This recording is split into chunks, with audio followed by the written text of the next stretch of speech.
नमस्ते, मैं संपूर्णा शर्मा, आदर्श विद्या मंदिर शंकर विद्यापीठ माउंट आबू, हिंदी अध्यापिका। बच्चों, आज जो पाठ हम पढ़ने जा रहे हैं उस पाठ का नाम है एक दिन की बादशाहत।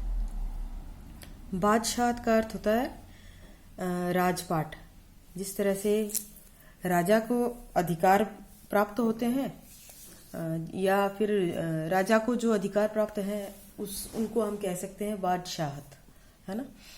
तो जो ये पाठ है, ये पाठ भी राजपाट तो नहीं मिल रहा है किसी को, लेकिन आप जैसे छोटे छोटे दो बच्चे हैं, आरिफ और सलीम, जो आप इस पाठ को पढ़ेंगे तो आपको भी ऐसा ही लगेगा कि जैसे आप ही के जीवन से संबंधित इसमें बहुत सारी बातें आ रही हैं। बहुत सारी ऐसी चीजें, या पूरा पाठ ही ऐसा है कि आपको ये महसूस होगा कि आपके ही जीवन से संबंधित है।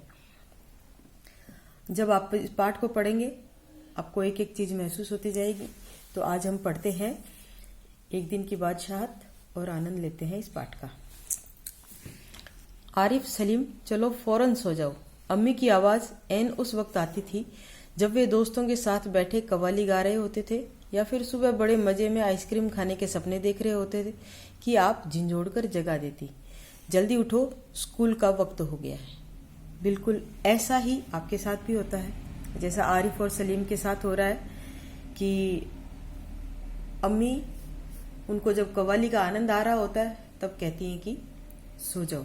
और जब सुबह सुबह मीठे मीठे सपने आ रहे होते हैं या आप आइसक्रीम खा रहे हो, तब उस समय उनकी बुआ जो है, आपा का अर्थ होता है बुआ, वो उनको झिंझोड़ कर उठा देती हैं कि जल्दी उठो, स्कूल का वक्त हो गया है। आपके साथ भी कुछ ऐसा ही होता है कि आप रात को बिल्कुल आपका खेलने का मन बनता है और माँ कहती है कि सो जाओ, सुबह समय से उठना है।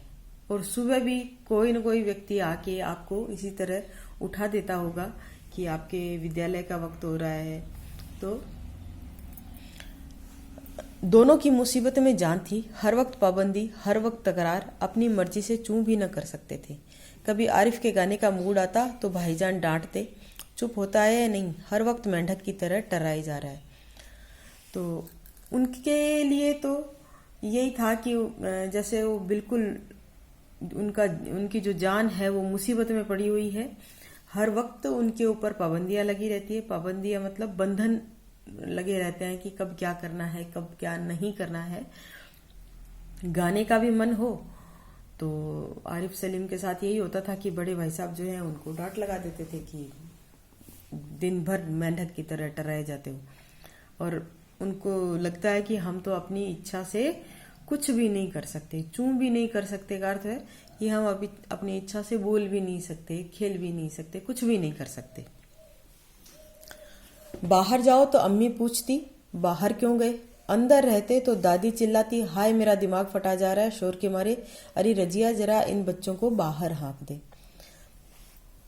जैसे बच्चे न हुए मुर्गी के चूजे हो गए। अब उनको लग रहा है कि बाहर जाते हैं तो अम्मी जो है वो डांट देती है कि बाहर क्यों गए, अंदर आए तो बूढ़े बुजुर्गों को शोर नहीं सुहाता है। तो उनकी दादी भी जो है वो कहती थी कि इन बच्चों को बाहर निकालो घर से, इनके शोर के कारण मेरा दिमाग फटा जा रहा है। तो उनको लगता है कि हम तो इंसान, हमारे साथ तो इंसानों जैसा व्यवहार भी नहीं है, हम तो इंसान नहीं हुए, कोई मुर्गी के चूजे हो गए कि जब चाह हम घर से बाहर निकाल दिया, जब चाह घर के अंदर ले लिए। दोनों घंटों बैठकर इन पाबंदियों से बच निकलने की तरकीबें सोचा करते।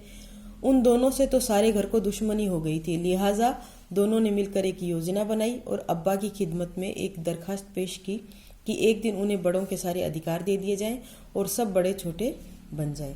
आपको भी कभी कभी लगता होगा कि ऐसा कुछ होना चाहिए कि कभी तो हम भी बड़ों को कहें और बड़े हमारा कहना माने। तो उन लोगों ने भी घंटों बैठे दोनों और विचार विमर्श किया और एक अच्छी खासी योजना बना ली, है ना। योजना बना के दोनों अपने पिताजी के पास गए और उनको जाके रिक्वेस्ट की कि एक दिन के लिए उन्हें बड़ा समझा जाए, उन्हें बड़ों के सारे अधिकार दिया जाए और इस घर के जितने भी बड़े हैं वो सब छोटे बन जाएं। कोई जरूरत नहीं है उधम मचाने की। अम्मी ने अपनी आदत के अनुसार डांट पिलाई, लेकिन अब्बा जाने किस मूड में थे कि न सिर्फ मान गए बल्कि यह इकरार भी कर बैठे कि कल दोनों को हर किस्म के अधिकार मिल जाएंगे। तो अम्मी ने वही अपनी आदत के अनुसार उनको डांट पिला दी कि इनके दिमाग में तो कुछ न कुछ उल्टा सीधा चलता रहता है। तो उन्होंने कहा कि कोई ज़रूरत नहीं है ना। लेकिन उनके पिताजी बहुत अच्छे मूड में थे, तो उस मूड का उनको फायदा मिला और ना सिर्फ वो मान गए, इकरार का अर्थ है स्वीकार कर लेना, सहमत हो जाना। तो ना सिर्फ वो मान गए बल्कि उन्होंने कह दिया कि कल इनको हर तरह के अधिकार मिलेंगे और उन अधिकारों का पालन, इनके आदेशों का पालन पूरा घर करेगा। तो मुझे लगता है कि आपके जीवन में भी अभी आपको समझ में आने लगा होगा कि ऐसी बहुत सारी घटनाएं आपके जीवन में भी होती होगी, क्योंकि आप भी उसी उम्र में हैं जिस उम्र के आरिफ और सलीम हैं। तो आज हम इस पाठ को इतना ही पढ़ेंगे। अगले वीडियो में हम देखेंगे कि आरिफ और सलीम को जो अधिकार मिले हैं उन अधिकारों का उपयोग वो किस प्रकार करते हैं। आप भी एक बार पुनः इस पाठ को पढ़िए और पढ़कर इस पाठ को समझने की कोशिश कीजिए कि किस प्रकार के मनोभावों को लेकर ये पाठ लिखा गया है। धन्यवाद।